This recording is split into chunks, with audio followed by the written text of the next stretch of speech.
Hola, ¿qué tal? Muy buenas noches, mi nombre es Eric Beltrán. Y yo soy Carolina Coral, muy buenas noches. Pues bueno, te invitamos a ver en breve una charla contigo. Vamos a hablar sobre el feminismo con una invitada muy especial, la licenciada Guillermina Romero. Vamos a hablar desde un aspecto jurídico. ¿Okay? Claro, es como continuar el tema del martes pasado, pero desde el enfoque más jurídico, como decía Eric, perdón. Claro, pues bueno, entonces damos por inicio, ¿ok?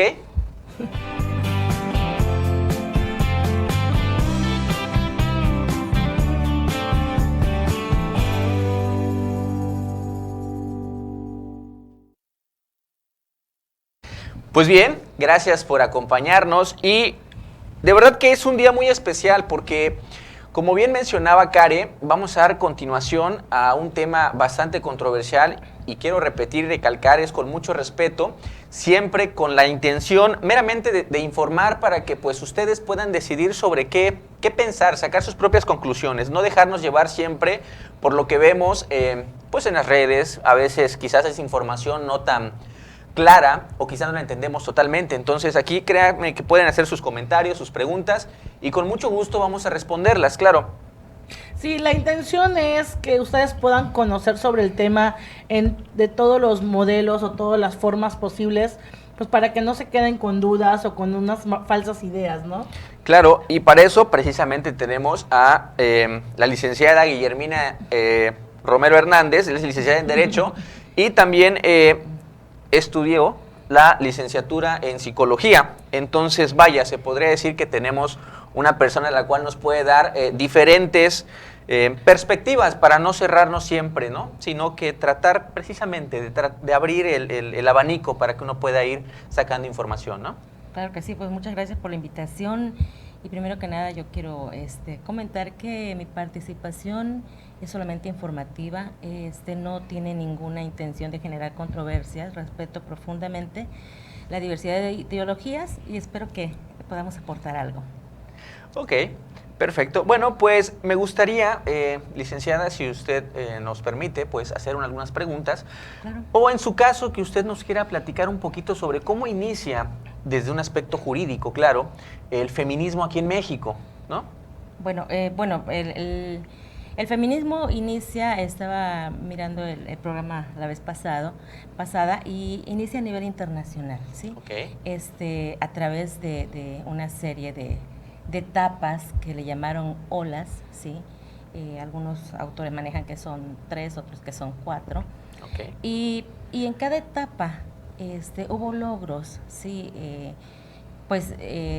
En la primera, que sería la primera ola, era la etapa de la Ilustración, de la Revolución Francesa. Se estaba peleando por la igualdad de derechos, por la libertad, sí, pero incongruentemente con el discurso de ese momento era nada más la igualdad de derechos y la libertad de los hombres, ¿no? Okay. Las mujeres se quedaron a un lado, ellas tenían un lugarcito allá en su casa, ¿no? Allá, cuidando a los niños, allá cuidando al marido y haciendo muchas cosas. Y a ellas no se les considera en ninguno de estas propuestas porque todavía estaban pues iniciando y proponiendo lo que consideraban los hombres que era justo para ellos, ¿no? Claro, ok. Otra de las preguntas que me viene, vaya, dentro de las pláticas que hemos tenido fuera, ¿el feminismo aquí en México sería una moda, sería algo político, sería un movimiento, sería, o sea, ¿qué sería, qué es okay. aquí?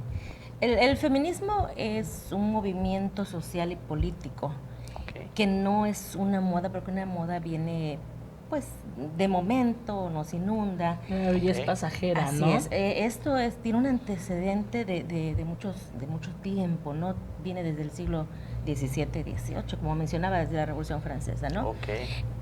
Efectivamente, estos movimientos inician, este movimiento social y político inicia en Europa, en Estados Unidos, ¿no? Pues tiene a veces más auge en Estados Unidos, Europa va un poquito más lento, ¿no? Pero inicia en esos lugares y nosotros nos viene llegando posteriormente, ¿no? No es una moda, es realmente un movimiento muy importante, ¿no? La esencia es muy importante. Claro. Qué bien, digo, es importante recalcar esta parte porque yo he escuchado comentarios, siendo hombre, es que están en la moda del feminismo, después se les va a pasar, es algo que ahorita están en ese auge, no le hagan caso, no hagan nada. Es decir, vaya, muchas ocasiones se piensa, en efecto, que es simplemente una moda, algo pasajero, como dices, Care, y no se le toma mucho en cuenta. Entonces, lejos de querer conocer, pues simplemente se critica, se acepta o no se acepta. Así es. Es decir, se le Sí, pone, ¿no?, claro, la etiqueta. se encasilla un poquito, ¿no? Así. También en las acciones que se cometen o en las acciones que se hacen, se confunde un poco esta parte, ¿no? En la parte en cómo inicia, por qué inicia, cuál es el fundamento, ¿no? Sobre este movimiento que a lo mejor tiene un muy buen motivo, pero muy confundido para todos, ¿no? Es el feminismo. Es como, ahorita no sé si han escuchado, es que está de moda los derechos humanos. O sea, no están de moda. Claro. Sí, nosotros tenemos derechos. Que no hayan sido reconocidos es otra cosa. Claro. ¿Sí?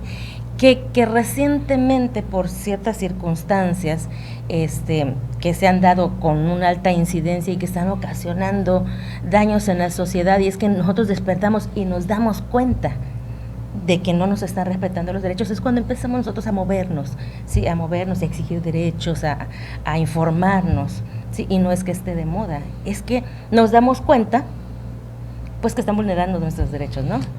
Claro, en el programa pasado hablamos también sobre qué es el feminismo, ¿no?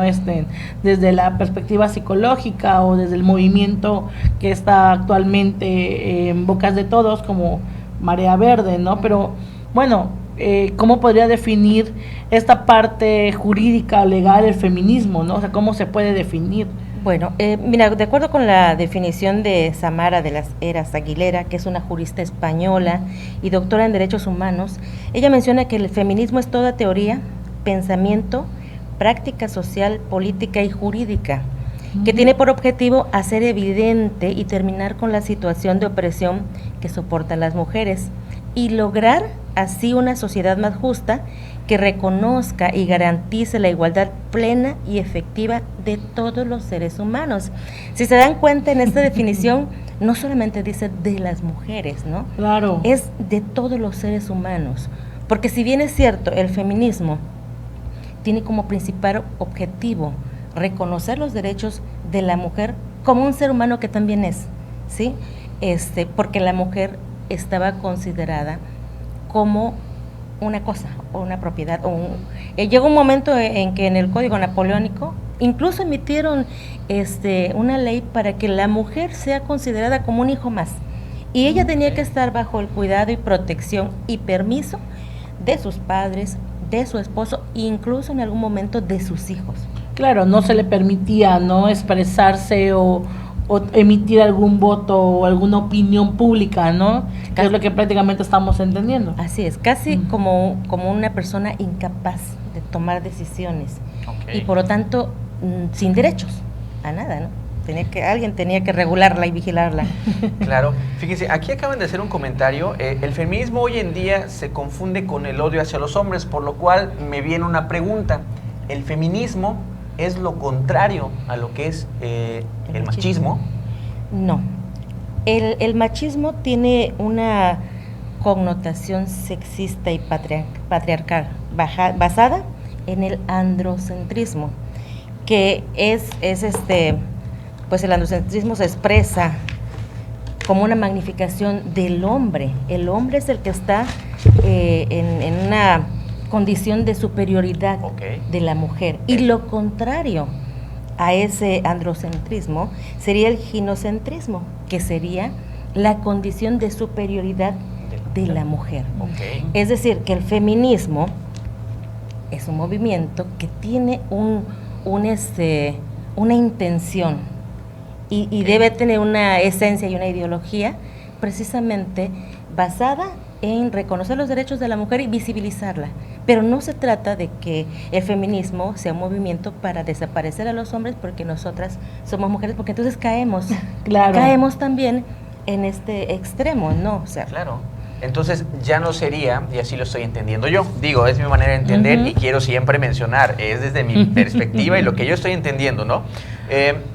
Caemos ya no en el machismo, es decir, sino lo contrario del machismo, que sería El ginocentrismo. el ginocentrismo, que también a fin de cuentas, si nos vamos a la realidad, sería una mujer queriendo dominar todos los aspectos en general, tanto hombres como mujeres, ¿no? Es Así decir, es. ser superior. El machismo se trata de una cuestión de dominio, como Ok. mencionabas, y el ginocentrismo también. Entonces, para que haya una buena relación y respeto, que es la igualdad de derechos, tenemos nosotros que estar en situaciones iguales claro. en derecho. Que eso es lo que se busca, perdón. Sí, sí, sí. Que eso es lo que se está buscando con estos movimientos. Así es. Pero bueno, mucha gente, pues veo, ¿no? Pues que incita a la violencia y por qué es violento. ¿Cuáles serían esas razones? ¿Hay alguna razón por la cual podría ser estos movimientos que se ven violentos? Son pues son ideologías y tiene que ver con la cultura, con lo que nos han enseñado. En algún momento, incluso las defensoras del machismo fueron mujeres. Sí, cuando se establece el status quo, en donde se determina que la mujer, como la mujer está en un estado de debilidad y necesita ser protegida, ¿no? Ok. ¿Por qué? Porque la mujer menstrua, se embaraza y no tiene la misma fuerza que el hombre. Entonces, pues la mujer, si nosotros la educamos y la mandamos a trabajar, no va a rendir. Es como, pensaban que era como invertir infructuosamente, ¿no? Ok. Entonces, ubicamos a la mujer en una postura de debilidad, pero la protegemos y le damos un estatus, ¿no? Y empiezan las conservadoras a educar a las mujeres para que sean buenas esposas. Ok. ¿No? Sí, fue cuando llegó el movimiento, ¿no? De que tienes que ser la mejor ama de casa, ¿no? La mejor en todo, como costurar, como cocinar, Así como es, habían Como los, ser como mamá. ser mamá, ¿no? habían los comerciales, ¿no? De que espera a tu La hombre mejor arregladita, dama. muy De preciosa. hecho, hay muchas películas, ¿no? Sí. Hay una película que se llama Las Mujeres Perfectas. Hay algo otra que así. se llama La Sonrisa de la Mona Lisa y Claro. están preciosas, están en la universidad, pero su principal meta es ser una muy buena esposa preparada para estar al nivel pues educativo, académico de su hombre, pero para acompañarlo honrosamente, ¿no? Claro. Ok, ¿les parece si vamos a un video el cual expresa, o yo creo que deja muy en claro sobre lo que estamos platicando? Sí, claro. Ok, bueno, vamos a ir a un video, el cual vamos a dividir en dos partes, ¿sale? Vamos a ir a ver la primera parte en este momento. Como sabes, la historia ha sido construida considerando al hombre el sexo fuerte y a la mujer el sexo débil, más frágil, menos capaz, incluso menos inteligente. Y además, esa diferencia se ha hecho pasar como algo natural, algo que se da por naturaleza. Pues bien, el hombre, basándose en esa superioridad natural, ha sido el protagonista de decisiones políticas, sociales y culturales, y ha dejado a la mujer la función de crianza de hijos y cuidado de la casa. Bueno, y de su satisfacción sexual. Y eso durante siglos y siglos y siglos. A lo largo de la historia, muchas mujeres se han sentido molestas con esta desigualdad llevando a cabo quejas y protestas. Pero no es hasta el siglo XVIII cuando hay una toma de conciencia colectiva de esta situación, y se desarrolla un movimiento ideológico y social que luchará por romperla. El movimiento feminista. Empezamos. Estamos en el siglo XVIII, en el Renacimiento. Te sitúo. Si eres mujer, tu labor natural es cuidar de la casa, criar a los hijos y practicar sexo con tu marido. Eso sí, no puedes estudiar, votar ni tomar decisiones familiares, ni siquiera con quién te casas. Si trabajas, el dinero es para tu marido. Flipante, ¿no? Bueno, entonces surge la Ilustración, principalmente en Francia, un movimiento intelectual que defiende la igualdad social de las personas. Todos somos iguales independientemente de la clase social. Como recordarás, esto lleva a la Revolución Francesa, que trae consigo la Declaración de los Derechos del Hombre y del Ciudadano. Pero, ¡tachán! En esa declaración hablan exclusivamente de los derechos del hombre sin incluir a la mujer. Las mujeres no entienden cómo habiendo un cambio político hacia la igualdad universal, ellas, la mitad de la población, son excluidas. Y entonces aparecen dos mujeres fundamentales, dando lugar a la llamada primera ola del feminismo. Ya verás.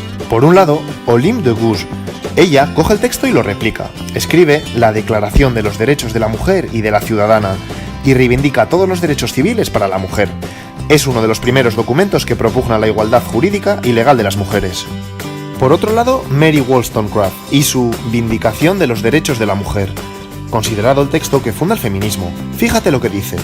La diferencia entre los géneros, hombre y mujer, no es algo natural, como se venía pensando, sino algo cultural, algo que se produce a través de la educación. Por tanto, aboga por una educación igualitaria. Muchas mujeres comienzan a cuestionar la necesidad de quedarse en casa por obligación, Por cierto, la hija de Wollstonecraft fue Mary Shelley, autora de Frankenstein. Curioso, ¿eh? Ante estas primeras reivindicaciones feministas que suponen todo un avance, se responde con una dura represión.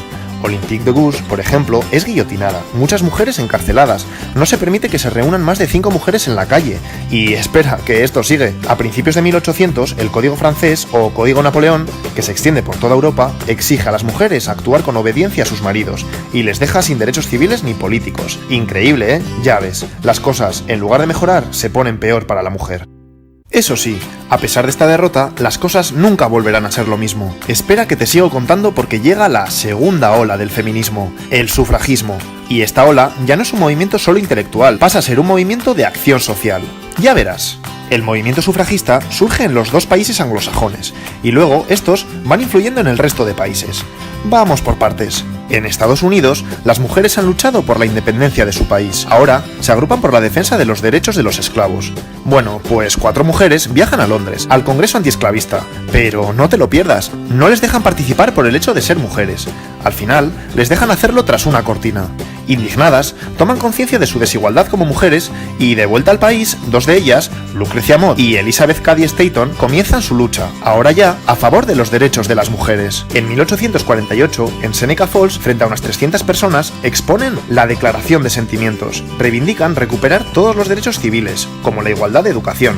Y, como sabes, el voto. Hacen especial hincapié en esto último porque piensan que una vez pudiendo votar, los demás derechos vendrán solos. Es el inicio del sufragismo norteamericano.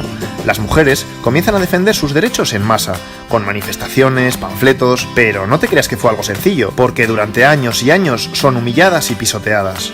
En Inglaterra lo mismo, pero aquí se cansan antes, y tras casi medio siglo de lucha moderada, pasan a la acción, y encima lo hacen fuertemente, a través de huelgas de hambre, encadenamientos, sabotajes a líderes políticos, incluso bombas e incendios. ¿Sabías que se les debe a ellas la invención de estos métodos de lucha? Vaya.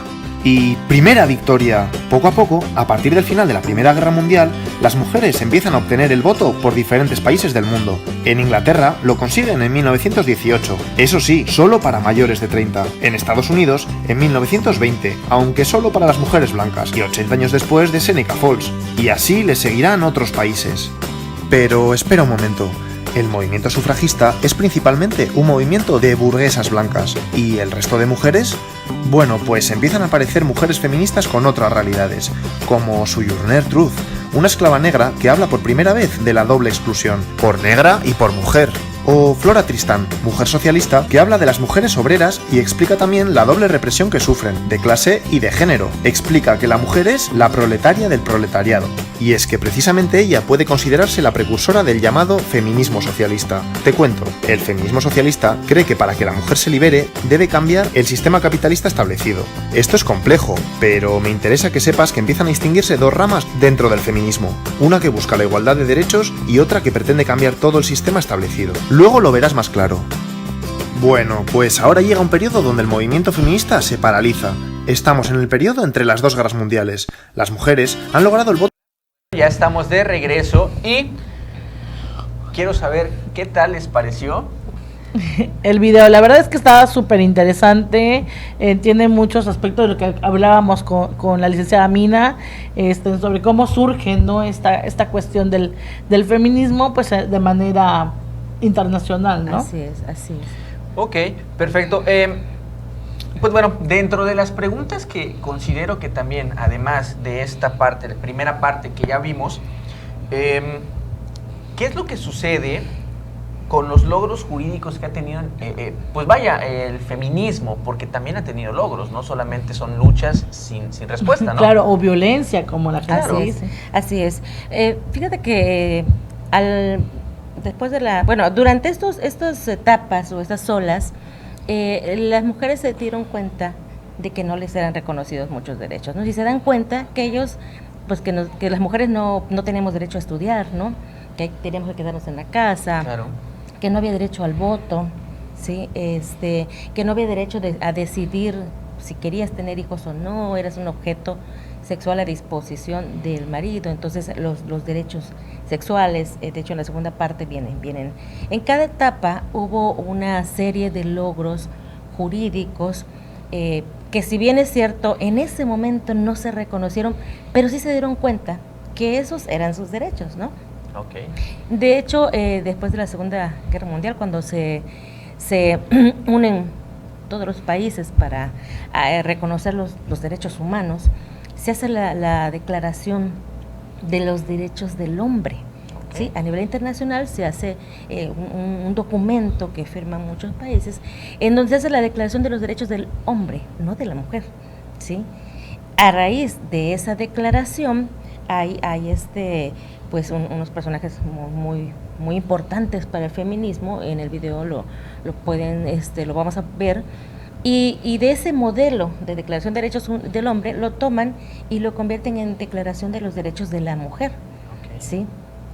Que posteriormente igual hacen la Convención para los Derechos de la Mujer, pero ellas, a pesar de que se reunían las mujeres, pues no era muy aceptada. De hecho, muchas pagaron el precio, ¿no? Claro. A través de la guillotina, o las exiliaron, ¿no? Claro. O nos llamaban locas, ¿no? También. Sí, eso era lo menos, pero a muchas las mataron, a muchas las decapitaron, ¿no? Ok. Ajá. Entonces, vaya, sí hubo los reconocimientos, y esta parte de los derechos de derechos humanos, Uh-huh. ok, que empieza pues a darle una parte, a darle pie, a darle la importancia a las mujeres. Sobre todo, y quiero mencionarlo, platicamos en algún momento sobre el tema de los derechos humanos aquí en México. Así es. Bueno, precisamente como estábamos platicando el otro día sobre el feminicidio, me estabas comentando que tenías una confusión respecto a lo que se había mencionado, ¿no? Que Uh-huh. que les habían preguntado si existe el feminicidio, ¿por qué no existe el homicidio, no? Y pues aquí es muy importante porque para empezar, el delito se llama homicidio, ¿sí? ¿Cómo es que nace un delito, o cómo es que se establece en un código que una conducta puede llamarse delito? Bueno, primero se hace un estudio criminológico cuando hay una incidencia de alguna conducta, ¿sí? Y cuando la conducta es realizada de manera frecuente, ¿no? Y daña la convivencia, porque el derecho regula la convivencia entre los seres humanos, entonces se decide que se va a castigar esa conducta. Tiene dos finalidades: castigar a la persona, castigar, responsabilizar a la persona que la comete, y la otra es disuadir, decirle a los demás: si tú cometes esta conducta vas a ser castigado como esta persona, ¿no? Es como a los niños, ¿no? Si hacen algo malo lo pones allá mirando a la pared, ¿no? Perfecto. Y los hermanitos lo van a pensar, ¿no? A ver si Eso, lo hacen. esa es la intención. En México se da una situación muy alarmante. No sé si ustedes escucharon allá como por el 2001, las muertes de Juárez. Sí, claro. Las muertes de Juárez, empezó a haber una incidencia en homicidios a mujeres, ¿sí? Y se podrán decir, bueno, pero pues matan a mujeres y matan a hombres, sí, pero esa incidencia de homicidio a mujeres, esa incidencia se da con ciertas características que le llaman características en razón de género. De hecho, el Código Penal del Estado menciona las características que debe tener el homicidio a una mujer, hacia una mujer, y que lo podemos nosotros llamar feminicidio, ¿sí? Que la mujer tenga signos de violencia sexual, Okay. Una serie de características que traigo por acá. Perdón. Y les estaba comentando que se da la incidencia de las muertes de Juárez. La autoridad no le hace mucho caso a las personas, porque además van y dicen: es que mi hija desapareció. ¿Y qué es lo que dicen? Su hija seguramente anda de loca, ¿no? Se fue con el novio, se fue a la fiesta, al rato llega. Okay. Y como no había esta atención oportuna, y además hasta que pasara cierta cantidad de horas, es que nosotros levantábamos, o bueno, la autoridad levantaba la denuncia, elaboraba la denuncia, y ya podían investigar, ¿no? Esas horas eran vitales, ¿sí? No había ese respeto, ¿no? Ni ese protocolo. Okay. Ellas se quejan por la incidencia de muertes, y además no les hacen caso en ningún lado. Esas quejas se va a derechos humanos, después se va a derechos humanos a nivel internacional, se le llama el caso algodonero. A nivel internacional, la Comisión Internacional de Derechos Humanos le dice a México que tiene que hacer ciertos actos o acciones para atender esta situación. Y como México no hace caso, este caso se va a la Corte Interamericana de Derechos Humanos y se emite una sentencia.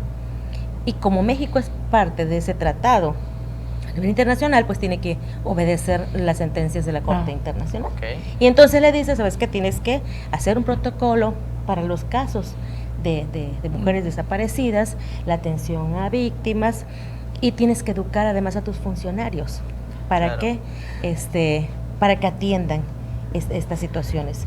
Y fue que se configura el delito de feminicidio.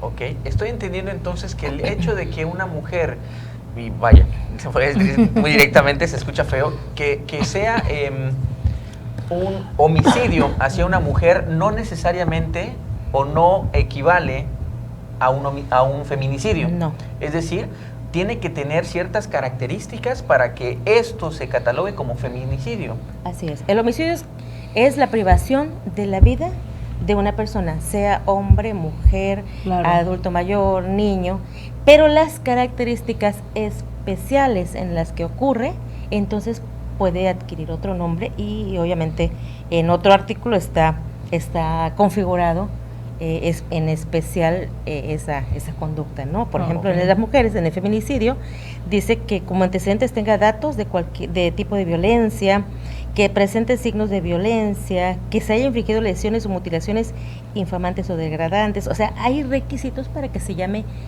feminicidio. Ok. Claro, la verdad es que es un tema que podríamos tardar mucho hablando, ¿no? Sobre esas características, Así es. tanto jurídicas como legales también que pasan sobre el feminicidio, los feministas y estos movimientos que pues vienen en la lucha, ¿no? De empoderar a la mujer, pero hacerlo igualitario, ¿no? No hacer más ni menos a los hombres, ni mucho menos hacia la violencia, o no determinar que no necesitamos a un hombre, Así sino que es a la par, que es lo que el feminismo o el movimiento es lo que está luchando, ¿no? Así es.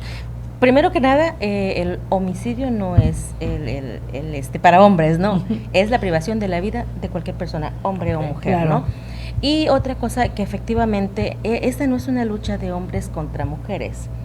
Este es un movimiento para que visibilicemos los derechos de las mujeres, para que nos reconozcan los derechos, porque si yo estoy peleando con los hombres, entonces voy a tener que pelear con mi hijo, voy a tener que pelear con mi nieto, voy a tener que pelear con mi esposo, con mi papá. No se trata de eso, Claro. se trata de que ambos logremos que los derechos de las mujeres se reconozcan efectivamente, que tengamos igualdad de oportunidades. Claro, que es lo que normalmente nos pasa, ¿no?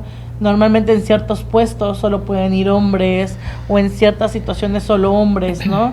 Entonces esta lucha de poder, ¿no? Que se podría decir, pero que no es contra el hombre, sino es para la igualdad. Hay que tomar en cuenta que a veces en las manifestaciones hay personas que van a boicotear las manifestaciones, Claro, también con la eso tiene algo finalidad importante. de generar una mala imagen, ¿no? Controversias y demás, Así. claro. ¿Les parece si terminamos de ver la otra parte del Claro, video sí. para que ya nos vayamos despidiendo?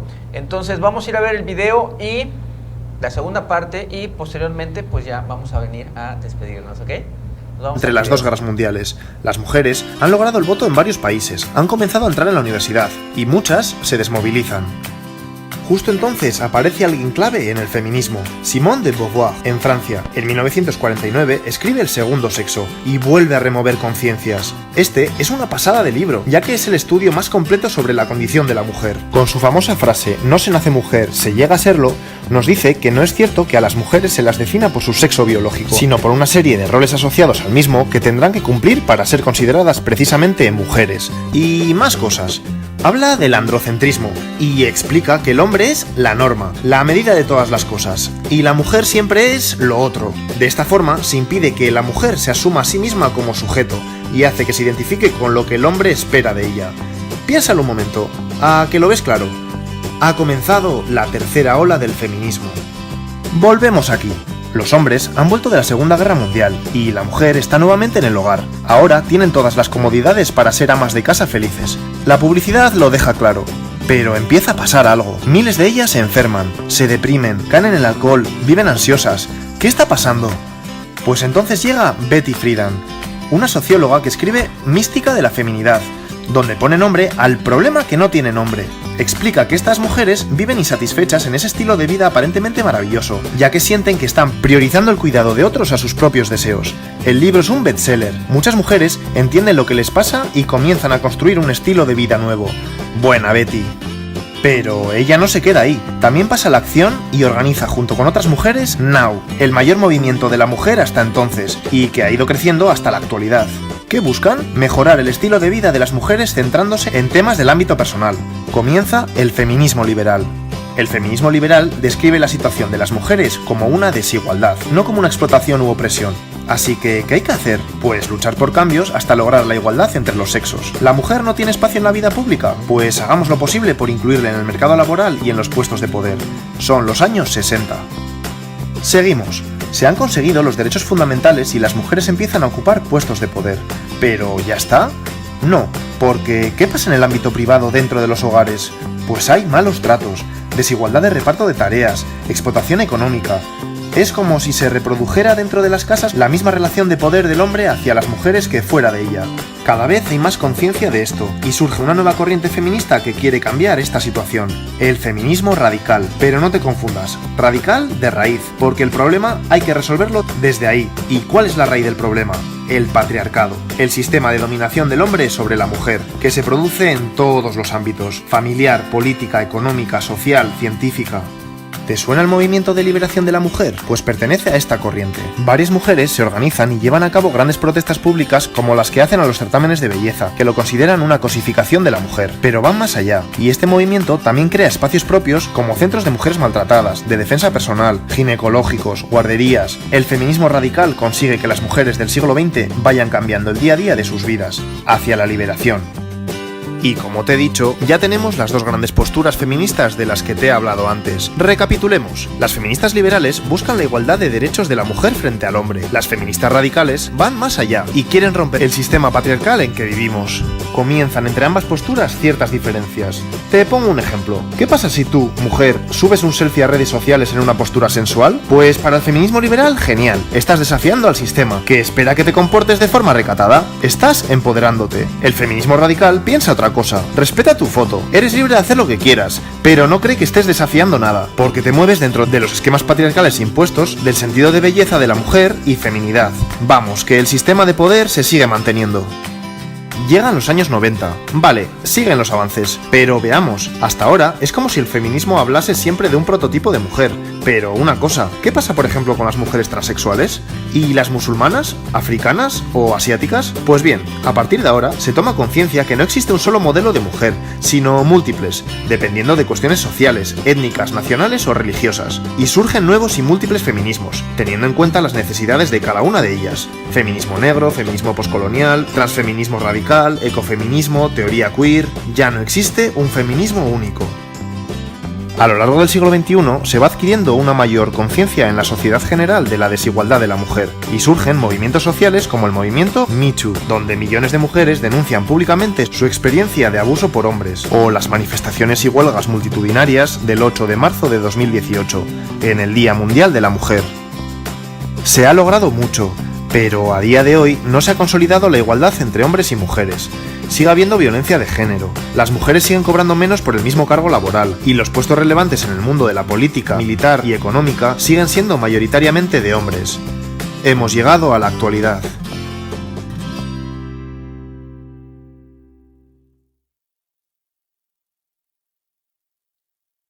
Bueno, espero que el video haya sido bastante nutrido para todos nosotros. Y pues bueno, ya para despedirnos quisiera preguntar, Kare, ¿quieres hacer algún comentario? Pues realmente, pues aclarar, ¿no? Que pues son comentarios que nosotros hacemos desde nuestra perspectiva, no estamos en contra o a favor, solo estamos informando y al mismo tiempo nosotros también, ¿no? Aprendiendo un poco sobre este movimiento que pues bueno, suena fuerte ahora, ¿no? Ok, licenciada, ¿algún comentario? Claro que sí. Yo nada más quiero despedirme pidiendo o sugiriendo que asumamos la responsabilidad de nuestros derechos y nos documentemos, no solamente dejándonos convencer por los argumentos de una u otra parte. Creo que es nuestra obligación educarnos, documentarnos para objetivamente poder tomar una postura y apoyar u opinar, pues con todo el conocimiento, ¿no? Así es. No solamente muchas veces criticar o estar en contra o estar a favor sin haberte documentado. Creo que ahí está la información, la historia no se mueve, ahí está a nuestra disposición. Y muchísimas gracias por la invitación. Claro, y pues bueno, por favor, compartan si les gustó, y si no les gustó, pues háganle maldad a alguien, compartan también. Recuerdo siempre, esto es meramente informativo, ¿ok? Así que por favor no piensen que estamos a favor o en contra, como dice Karen, sino simplemente queremos conocer al igual que ustedes. Así que hacemos la invitación para que todos los martes nos vean, así como este tema, poder seguirlo, y otros temas también que quizá puedan ser de tu interés. Perfecto, pues bueno, esto fue una charla contigo y nos despedimos. Hasta luego. Gracias.